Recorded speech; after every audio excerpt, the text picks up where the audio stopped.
तो जैसे कि आप देख सकते हैं ये पहला चैप्टर है यूनिट्स एंड मेजरमेंट और हमने पूरे टॉपिक्स कवर किए।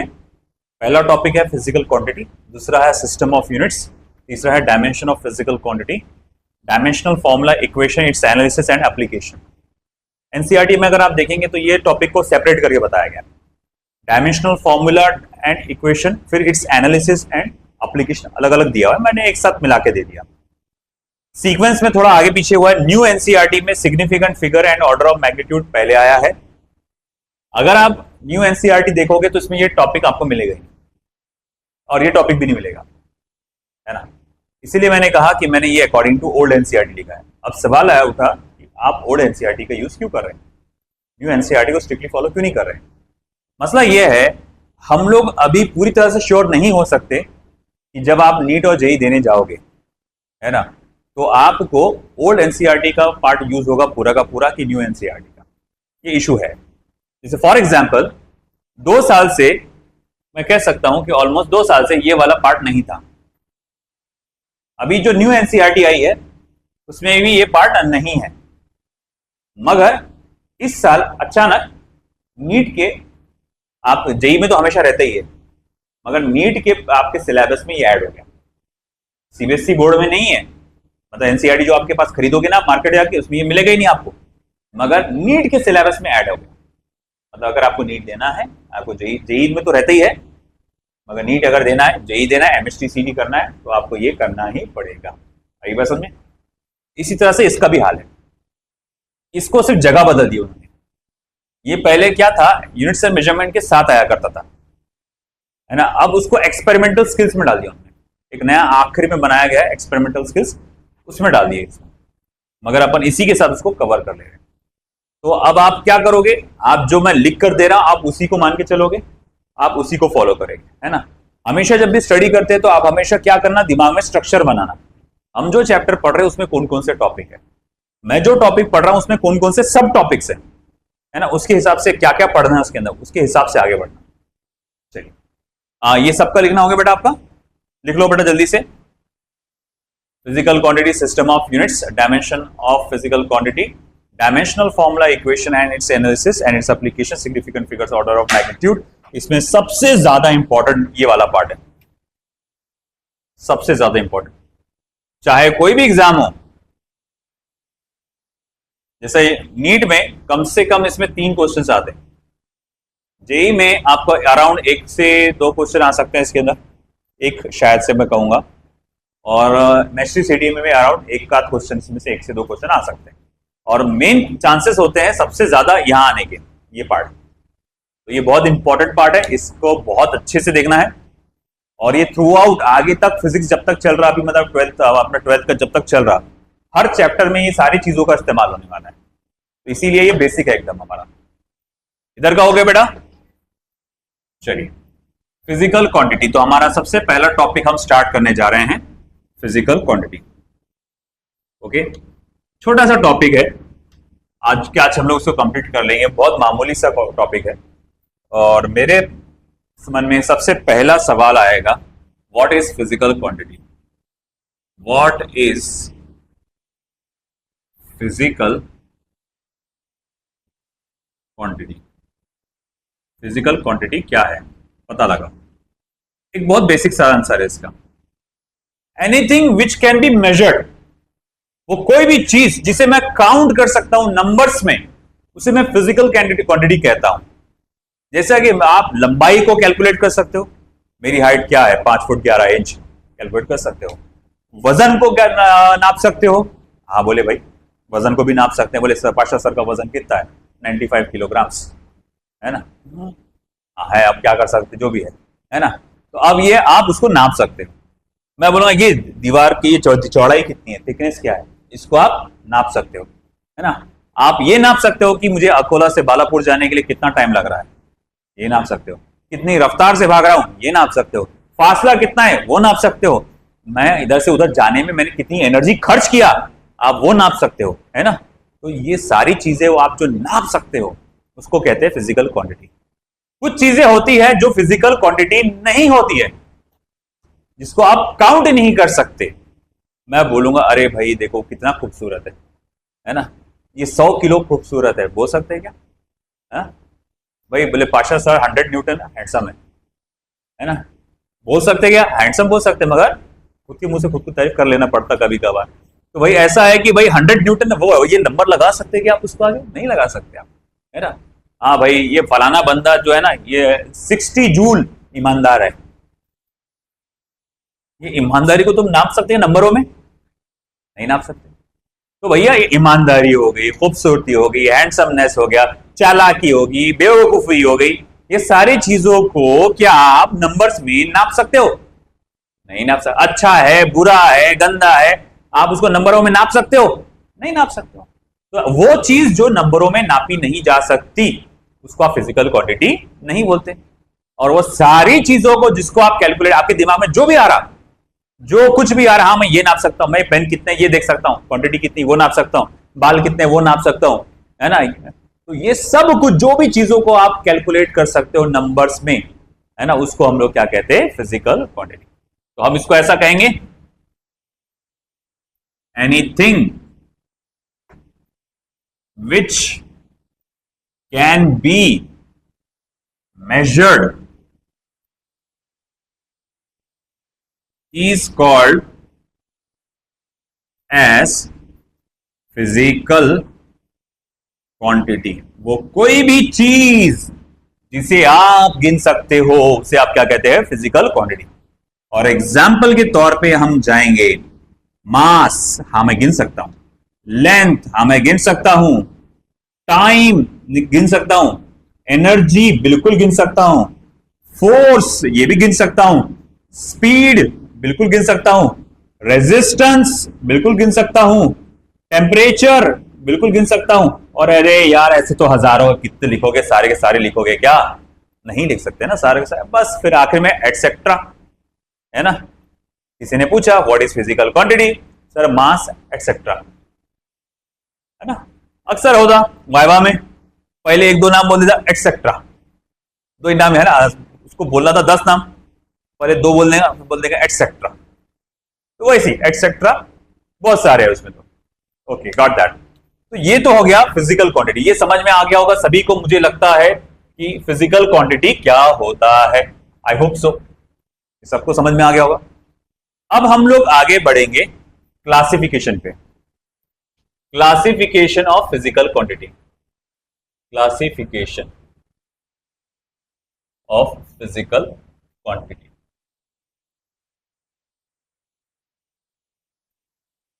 बांटना फिजिकल क्वांटिटी को, मैं यहां पे मौजूद स्टूडेंट्स को बांट सकता हूं on the basis of gender, on the basis of percentage, on the basis of school they belong to, है ना। तो आप बांट सकते हो। तो वैसे ही फिजिकल क्वांटिटीज जो इतने सारे हजारों फिजिकल क्वांटिटी, उसका बंटवारा हो रहा है।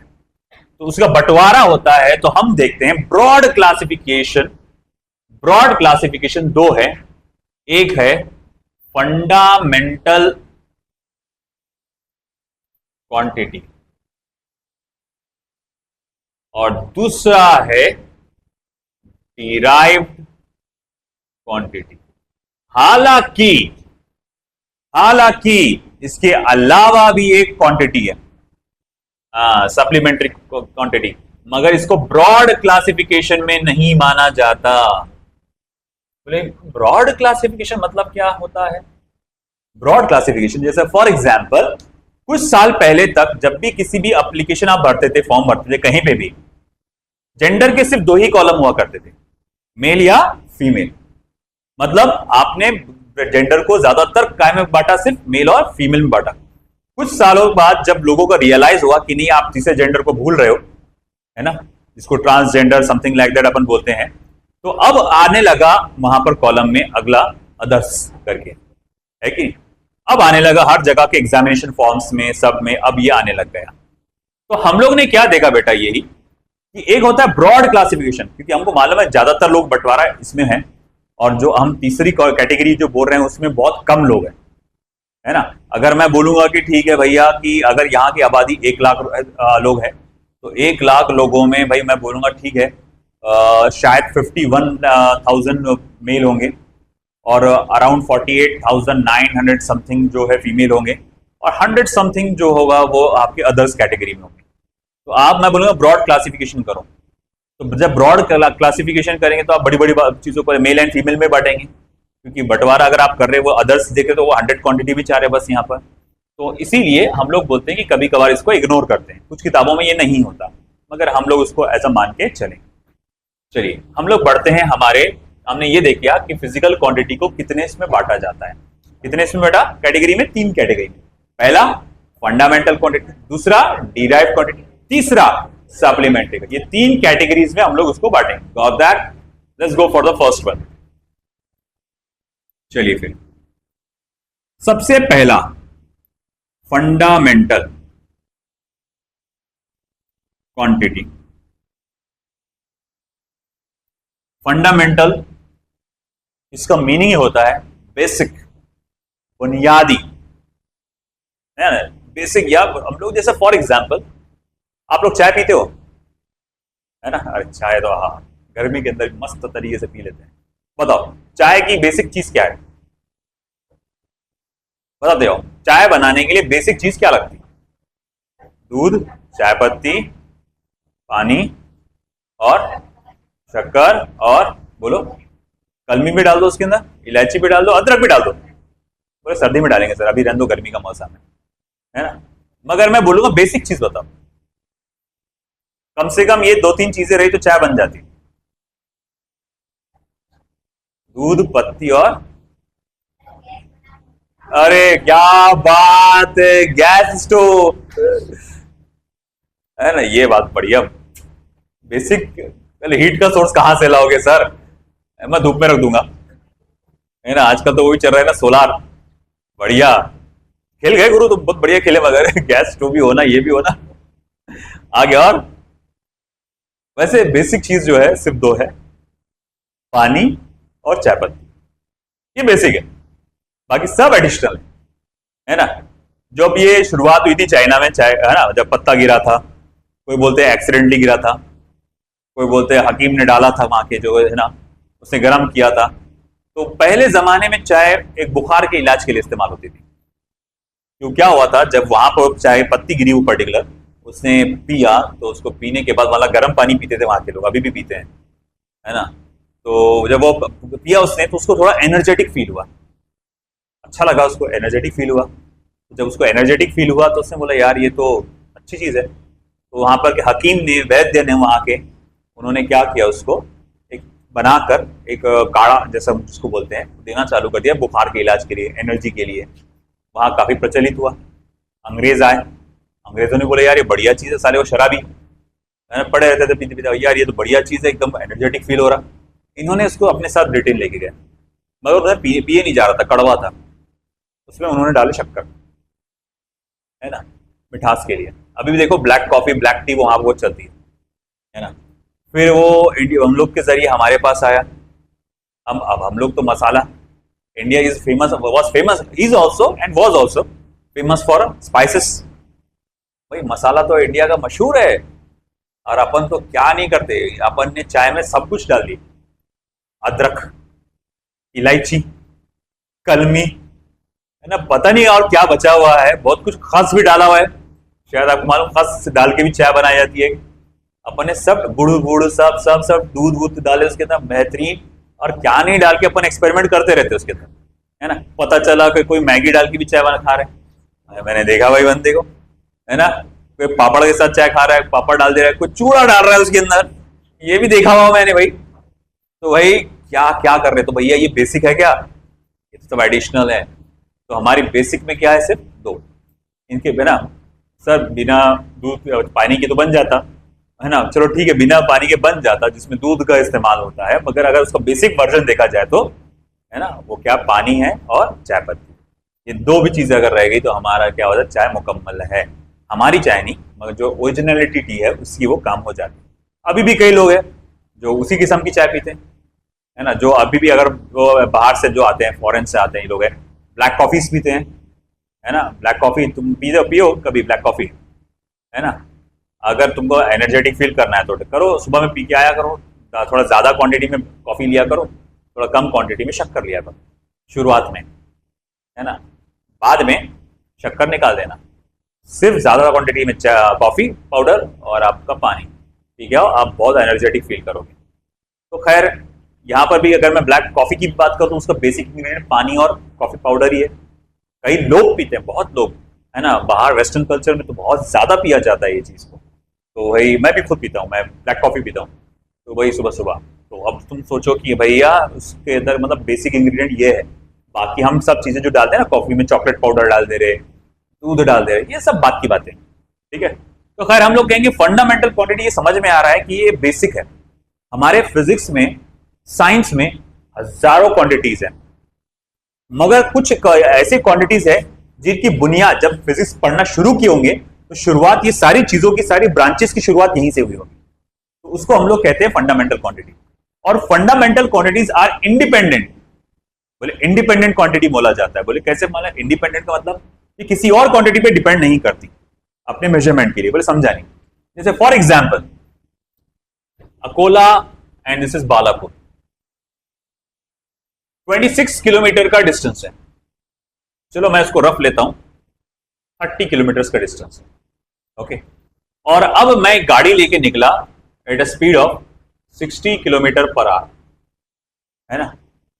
और अब बताओ मैं कितनी देर में पहुंच जाऊंगा? आधे घंटे? अरे 1 घंटे में 60 किलोमीटर, तो आधे घंटे में 30 किलोमीटर। अच्छा ठीक है, तो बोले मैं टाइम मुझे लगेगा 30 मिनट्स, हाफ आवर। बिल्कुल सही बात है ना। अब मैंने क्या किया, मेरी स्पीड को कम कर दिया, है ना। अब कितना टाइम लगेगा? 1 घंटा लगेगा पूरा का पूरा, 60 मिनट्स, है ना। मुझे एक बात बताओ, मेरी स्पीड कम ज्यादा करने से अकोला और बालापुर के बीच में का फासला बदल जाएगा क्या? मैं एकदम स्पीड से निकला था तो बोले बालापुर नजदीक आ गया, है ना, डर के मारे कि भाई बहुत ज्यादा स्पीड से यार अपन पहले के पहले नजदीक आ जाओ, है कि नहीं? ऐसा हो सकता क्या? पता चला बोले मैं गर्मी के मौसम में गया तो बालापुर 36 किलोमीटर था, सर्दी के मौसम में गया तो वो 20 ही किलोमीटर था। बोले वो सिकुड़ गया, बोले डिस्टेंस। पॉसिबल है क्या ऐसा? नहीं। तो ये चीजें डिपेंड नहीं करती किसी और चीज पे। जैसे फॉर एग्जाम्पल अब ये कपड़ा है, कपड़े को मैं किसी ऐसे तराजू पे रखूंगा जो उसका मास बताता है। भैया वेट नहीं है, वेट एक अलग चीज है, मास एक अलग चीज है। मास ये बताता है अंदर मटेरियल क्या है। मैं बोलूंगा ठीक है, कितना मटेरियल है ये बताता है। इस कपड़े को मैंने ऐसे तराजू पे रखा जिसने मास बताया 100 ग्राम। कितना होता है? 100 ग्राम। अब मैंने इसका शेप बदल दिया, है ना बेटा, और उसको फिर से तराजू पे रखा, मास क्या आएगा? 100 ग्राम। इसको फैला के रखा तराजू पे, मास क्या रहेगा? 100 ग्राम। गर्मी के मौसम में नापा मैंने, मास क्या रहेगा? 100 ग्राम, है ना। आई बात समझ में? तो भैया ये मास जो है ये किसी और पे डिपेंड कर रहा क्या? किसी चीज पे? अपने आजाद है वो। तुम एक बॉडी का जो मास एक बार बन गया, तो जब तक उसमें कुछ तुम डालते नहीं या कुछ निकालते नहीं, तुम उसके साथ कुछ भी काड़ी करो, उसका मास बदलेगा नहीं। अगला देखो टाइम, 60 सेकंड का 1 मिनट, 60 सेकंड का 1 मिनट।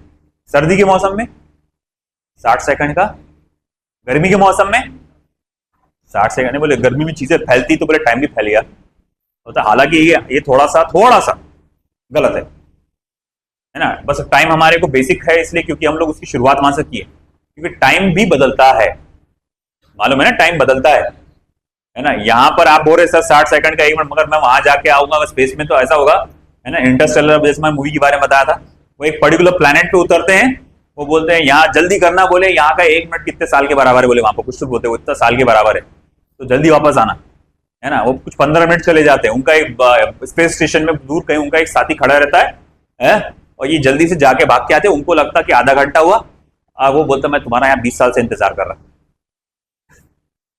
है ना। तो टाइम बदलता है, अलग अलग सिचुएशन पे डिपेंड करता है, उसको टाइम डायलेशन थ्योरी कहते हैं। मगर वो स्पेस के लिए, हम अर्थ के लिए अगर बात करें तो इतना वो बदलता नहीं।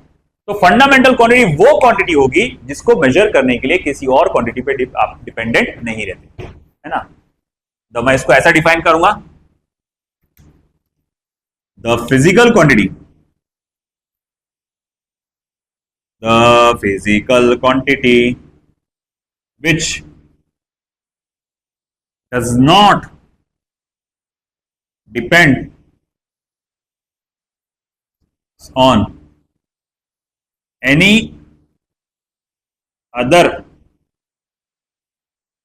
quantity for its measurement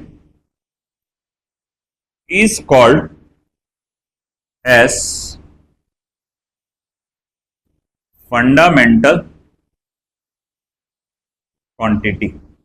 वो फिजिकल क्वांटिटी जो अपने मेजरमेंट के लिए किसी और फिजिकल क्वांटिटी पे डिपेंड नहीं करती, उसको हम लोग कहते हैं फंडामेंटल क्वांटिटी। तो ऐसे कितने क्वांटिटीज है? कुल मिला के है 7। तो ये कौन सा है? पहला है मास, दूसरा है लेंथ, तीसरा है टाइम, चौथा है करंट, पांचवा है टेम्परेचर, छठा है अमाउंट ऑफ सब्सटेंस, सातवां है ल्यूमिनस इंटेंसिटी।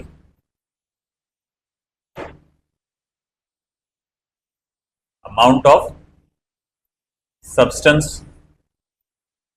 और सातवां है ल्यूमिनस इंटेंसिटी। सातवां जो है ल्यूमिनस इंटेंसिटी। तो देखो ये 7 चीजें हमारे पास है, इनको सातों को कहा जाता है फंडामेंटल क्वांटिटी। नाम याद रखो। मास का वैसे यूनिट होता है किलोग्राम, लेंथ का यूनिट होता है मीटर, टाइम का होता है सेकेंड्स, करंट का होता है एम्पियर, टेम्परेचर का होता है केल्विन, कैलोरी भी होता है, हीट का होता है बेटा कैलोरी, अमाउंट ऑफ सब्सटेंस का होता है मोल, और ल्यूमिनस इंटेंसिटी का होता है कैंडेला, सीडी, है ना। ये देखो बेटा, एक मिनट ध्यान दीजिएगा, सब बाद में लिखिएगा। इन सब को कहा जाता है फंडामेंटल क्वांटिटी और इनकी यूनिट्स को कहा जाता है फंडामेंटल यूनिट। आई बात समझ में? तो हम लोग ने अभी क्या देखा? फिजिकल क्वांटिटी, वो चीज जिसको आप नंबर्स में काउंट कर सकते हैं उसे कहते हैं फिजिकल क्वांटिटी। फिजिकल क्वांटिटी 3 हिस्सों में बटा, fundamental, derived and supplementary. Fundamental quantity वो क्वांटिटी जो आजाद है, वो किसी और पर डिपेंड नहीं करते अपने मेजरमेंट के लिए, उसको बोलते हैं फंडामेंटल क्वांटिटी। ऐसे कितने हैं बेटा? 7। Mass, length, time, current, temperature, amount of substance and luminous intensity.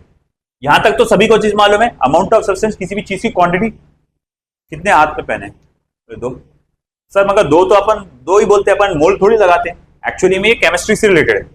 आप केमिकल्स लेते हैं, यूज करते हैं। जैसे मार्केट में तुम जाते हो, मान लो मार्केट में तुम बनाना लेने जा रहे हो, आप उसको कैसे लेते? क्वांटिटी कैसे? 1 डजन दो, 2 डजन लो। तुम एग्स लेने जा रहे हो, अंडे लेने जा रहे हो, आप उसको कैसे बोलते हो? 1 डजन, 2 डजन, है ना। वैसे ही जब केमिस्ट्री में केमिकल्स का आप यूज करते हैं, आप बोलते हैं मैं ऑक्सीजन ले रहा हूं, गैस, नाइट्रोजन गैस ले रहा हूं, है ना। तो उसमें आप वो केमिकल कितना ले रहे हो, हम लोग उसको बताते हैं मोल्स में, है ना। क्या हम बताते हैं? मोल्स में। तो वो कहला रहा है amount of substance, that is mole. तो बोले ल्यूमिनस इंटेंसिटी क्या है? किसी चीज की खुद की चमक है। जैसे तुमने वो देखो छतों पे रेडियम लगाते, वो दिन भर लाइट चालू रखो और फिर रात को जब बंद करो तो चमकता हुआ एकदम बेहतरीन, है कि नहीं। तो अब ऐसा है कि मान ले तुमने क्या करे कि एक अच्छा खासा महंगा वाला तुमने यहाँ पर स्टिकर चिपकाया, दिन भर लाइट चालू बेहतरीन, बाद में रात को बंद करे, मस्त चमक रहा तुमको ऊपर दिख रहा है ना। तुमने साथी जनरल स्टोर से लेकर आया, तुमने जो पहले लेकर आए थे वो 2-2.5 हज़ार रुपए का था, है ना। और अब जो तुमने लेकर आया वो 50-100 रुपए का है। तो तुम जब उसको चिपकाओगे तो तुम क्या नोटिस करोगे? यार ये मजा नहीं आ रहा इसमें, बहुत फीका फीका है। जैसा मेरे साथ हुआ था, है ना। हमारे जब यंग एज में था, हमारे टाइम एक मूवी आई थी राजू चाचा, अजय देवगन की। उसमें वो बच्चों का जो रूम रहता है उसमें बताया देखा था कि उसमें पूरा ऐसी मतलब चिपका हुआ रहता कुछ, तो भी बहुत बेहतरीन उनका स्पेसशिप वो सब लगता। मेरे को बड़ा जोश उठा वो देखकर, है ना। मैं गया और एक अच्छी जनरल स्टोर, बहुत अच्छी जनरल स्टोर जो महंगी वाली थी, वहां से मैंने पूरे स्टिकर्स का बॉक्स खरीद के लेके आया। मेरे जो पर्सनल रूम था मैंने सब जगह लगा दिया, पूरा प्लैनेट सिस्टम बनाया, प्लानिटरी सिस्टम लगाया, उसमें स्पेसशिप्स बना के 4 पिक्चर्स थे वो लगवाया, एस्ट्रोनॉट्स की पिक्चर थे पूरे वो लगाया। और जब वो दिन भर ये लाइट्स जो ये चल रहा वो चालू रहता था, और फिर उसके बाद जब हम लोग रात को लाइट बंद करता था मैं, तो पूरा अच्छे से ग्लो करता था, बहुत बेहतरीन सीन लगता था। अब इसी तरह बे को देखकर मेरे दोस्त को भी जोश आया, बोले यार अब मैं भी लेता, ये तो उसे भी लेकर आया, मगर वो लाके दिया 100 सस्ता वाला लेके आया। ये देख बोले तूने कितना महंगा लिया, मैंने ये कितना बढ़िया लेके आया। उसने लगाया, चमका मगर एकदम डिम, मजा नहीं आया जिसको बोलेंगे, है ना। तो अब क्या है कि उसने पहले क्या किया, रेडियम जैसा होता है, उसने पहले लाइट एब्जॉर्ब किया ये, और बाद में लाइट छोड़ा। तो जो लाइट छोड़ रहा है ना, तो उसकी जो इंटेंसिटी है, कितना तेजी से लाइट छोड़ रहा है, उसको अपन क्या बोलते हैं, ल्यूमिनस इंटेंसिटी। और उसको नापते काय में अपन, कैंडेला में। जैसे मास को नापते किलोग्राम में, इसको काय में नापेंगे अपन, कैंडेला में। आई बात समझ में आपको? चलो लिख लो फिर।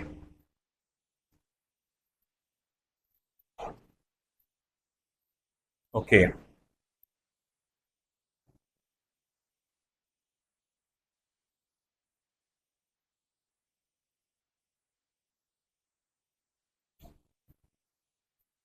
ठीक है। अभी टाइम ज्यादा हो रहा और अगले इसके लिए मुझे थोड़ा ज्यादा टाइम लगेगा, डिराइव्ड और सप्लीमेंट्री क्वांटिटी के लिए। डिराइव्ड क्वांटिटी और सप्लीमेंट्री क्वांटिटी अपन कल लेंगे।